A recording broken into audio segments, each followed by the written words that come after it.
Hey, what's going on, guys? Got a quick product review and assembly on this Traxion Products Topside Creeper.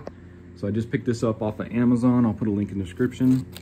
But you can see it's the Traxion 3-200 Topside Creeper NXT. I went with this one based off of the reviews on Amazon. Seemed to be one of the better ones, and I hope this makes life a lot easier. Working on like my excursion here that's lifted, or if any of you guys know, if you got a lifted truck and having to bend over to work on it, just kills your back over time. So I'm hoping this will cure that problem or make it a lot easier. And if you notice, I read on some of the reviews that when customers got it, the box was pretty much destroyed when it arrived on their porch. But as you can see, this was actually doubled box, which is kind of nice. But if you take a look here, even with the doubled box, you can see I got a bag of hardware there and some loose nuts and bolts. And then I got a caster laying there, another one over there, empty bag here. And it looks like this was maybe the hardware box, and you can see it's kind of busted open. So I'm hoping that there is nothing missing, but we'll go ahead and find out. So let me get this all unboxed and laid out, and then we'll continue on. So I got everything laid out, and looks like everything is there. And there is one thing on the hardware I want to show you real quick so you don't get confused. So what I wanted to show you so you don't get confused is on the parts list. So for the hardware here, the third one down, it says utility bag bolt. And it says there's 2 of those. So that's actually not going to be a bolt. It's going to be one of these screws. So they give you a total of 6 of these. So 2 of those are going to be for the utility bag. And then the other 2 is going to be for the padded deck screw. And then the other 2 will be right here with the rubber bumper. So I just want to point that out so you guys don't get confused and think you're missing 2 bolts there. So first you're going to take your I-beam along with your front spreader and your rear spreader, and then make sure on the I-beam here that this hole here is closest to the rear spreader and that those are facing inward towards the I-beam there. So put those together with your 13mm bolts, the longest ones that they included, and then the 13mm nut, lock nuts there.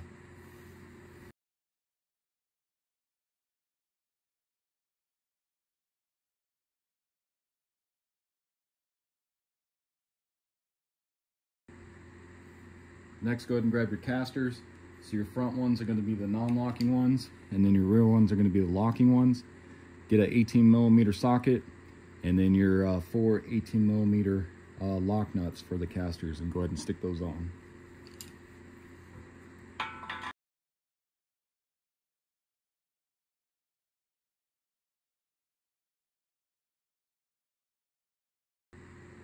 Next, you're going to go ahead and turn this to the rear. And if you notice, you got these 2 holes here. So you're going to take the rubber bumpers with these 2 10mm screws and go ahead and screw those into those holes.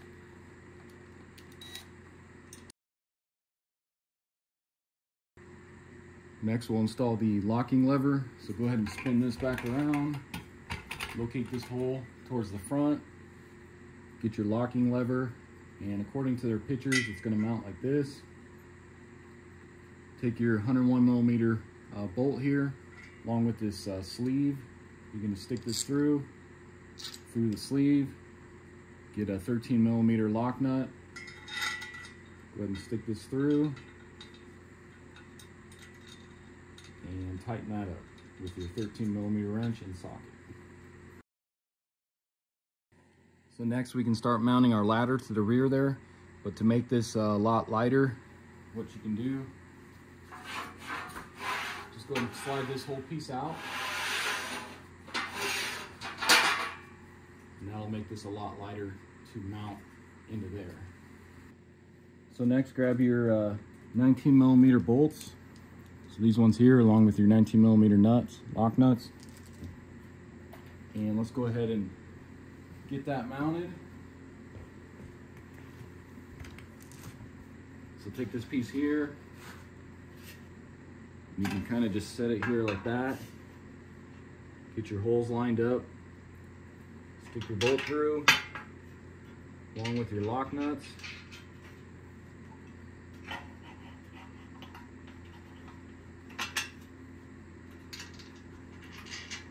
And go ahead and tighten those, and you don't want to go too tight because this needs to be able to move up and down.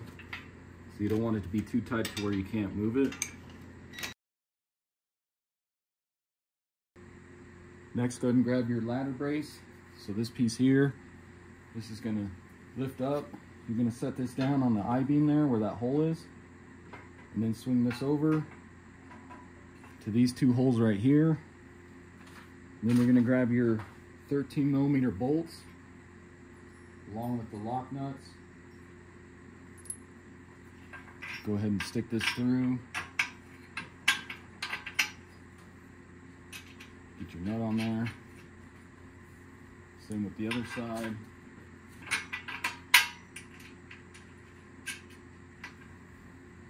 Then for the bottom, you're going to take this piece here. This is going to slide through there, just like that. Now let's go ahead and take our 13mm and let's tighten these up. So next we'll get our steps on. I'm going to pull off this top side here, the top side deck. So just slide that out.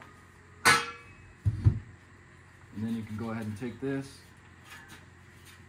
is going to slide down in here. Then you got your locking tab. So just go with that, whatever you want to go with here. Same with this side. Next, go ahead and grab your deck here. And you go ahead and set this inside here.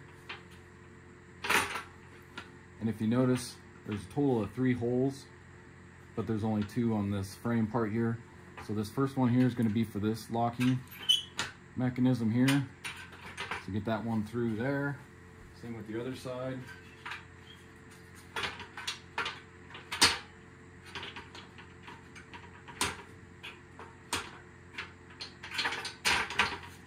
That. Grab your last 2 remaining 13mm bolts and nuts, and then you're going to stick that through this top one here.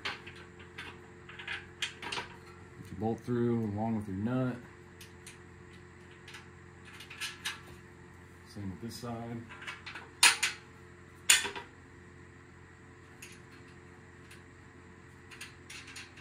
And go ahead and tighten those, and again, you don't want to go too tight on those either, because this, you want this still to be able to pivot and all that. So next we'll get our pad put on. So I'll go ahead and pull this out here, same with the other side.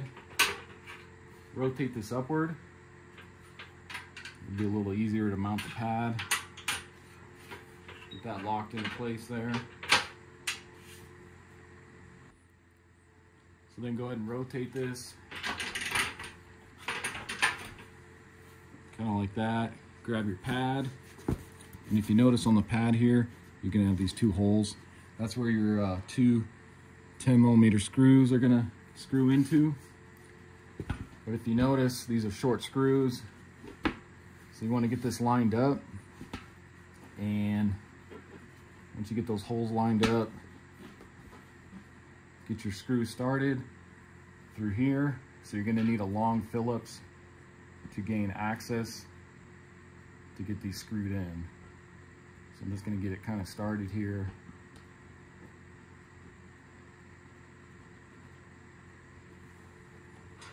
Same with this one here.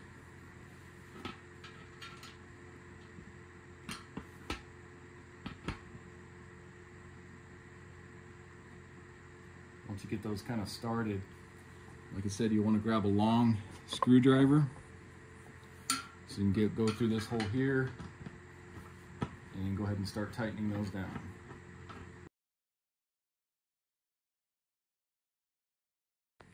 So then you go ahead and rotate this back downward. Get that kind of locked in there. So next, grab your tool bag along with this long bar. And the way this is going to go, it's going to go like that on the outside. And then you got your 2 Phillips screws along with the small 10mm nuts. And let's go ahead and get this mounted.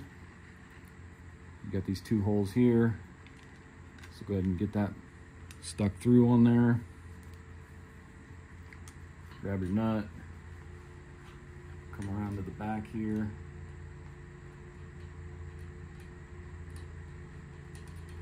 Get that one started, along with your other one.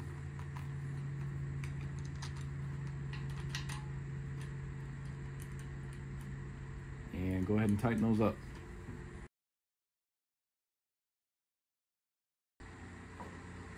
All right guys, so let's go ahead and try it out here. So I did put it all the way to its highest setting, and I just wanted to give you guys some measurements. So at the highest setting, from the ground to the bottom of the top deck here, you're looking right at, so if you go on the edge here, looking right at about 66 inches. And let me go ahead and lower it to the lowest one. And the reason I went with this one is because it adjusts in increments of 2 inches. I was gonna get the Pro one, that was a little bit more money, but that one adjusts every 12 inches, so you don't really have much room for adjustment. That's why I went with this one. So let me go ahead and lower it. We'll see how low it goes. So if you wanted to go there without it being locked in, let me just go ahead and lock it in here. So that right there puts you from the ground to the top deck right around 46 inches right there. So let me go ahead and bring it back up here to where it would fit the extrusion. I'd say probably about right there would be safe. And then you can just roll it, climb up it here. Now they say this does support 400 pounds. Of course I'm only 195, 6'2", but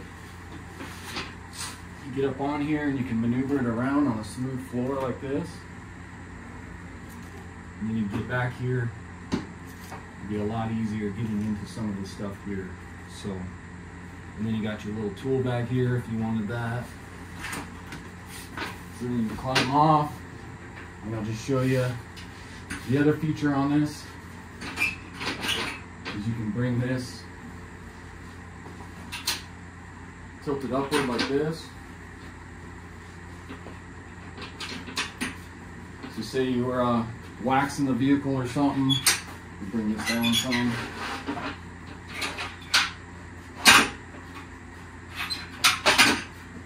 And you wanted to get on the roof kind of, so you got this leaning post right here, so you can wax your roof or whatever you want to do with it.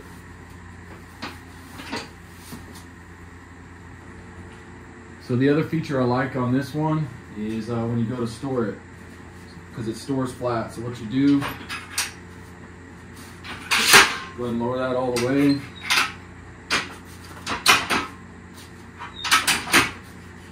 And then what you do is come down here, pull your safety pin, and then you'll tuck this in, bring this down, and then this tab here will just swing over. So you want to make sure you don't over tighten that. And that kind of locks it into place. Put your pin back in there. And what you can do is lift this up, and you can just store this up against the wall. It's kind of like that, and then you can take a bungee cord, and you can see it kind of stores flat. So that's another thing I like about that feature. Or if you didn't want to store it up against the wall there, another thing you can do is slide it underneath. If you got a car or something or a bench, you can go ahead and just slide this underneath and store it underneath, something like that. So overall, I think it's going to be a good addition to the garage here. Like I said earlier, What I liked most about this was the adjustment, where you can adjust it in increments of 2 inches, and then also the top deck being adjustable and being able to go up with it and make the whole thing flat when you go to store it. Because I know the model before this, or the cheaper one, the top deck is not adjustable. So when you go to store it, the legs come up and it lays flat, but you still got this portion sticking out. So being able to store that completely flat and roll it over underneath something or against a wall, that's a big plus. As far as quality, like I said, they said this supports up to 400 pounds. It's what you would expect for something made in China. The welds on it really don't look that bad. You can see there's that side, and then along with this side here. The other thing is these foam pads are kind of cheap, but if these ever rip or start coming off, I'll just grab some pool noodles from like Walmart, get those on, and then wrap some tape around it. But let me show you here real quick too, because I wasn't sure if you guys could see that on the video earlier. But when you go to fold this piece here, you're just going to rotate, and this is kind of a locking tab. So this, one of these bars here, it's going to come down here, and then you'll just tuck this over that locking bar.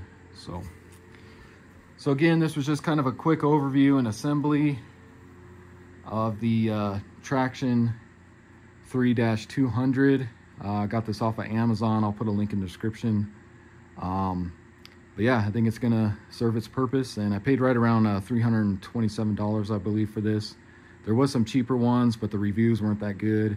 And then of course there's some really high dollar ones that are like $1,100, but don't need anything that high quality. So hopefully this video helps you out, and why don't you subscribe to the channel, check out some other videos, and I'll see you next time. Thanks for watching.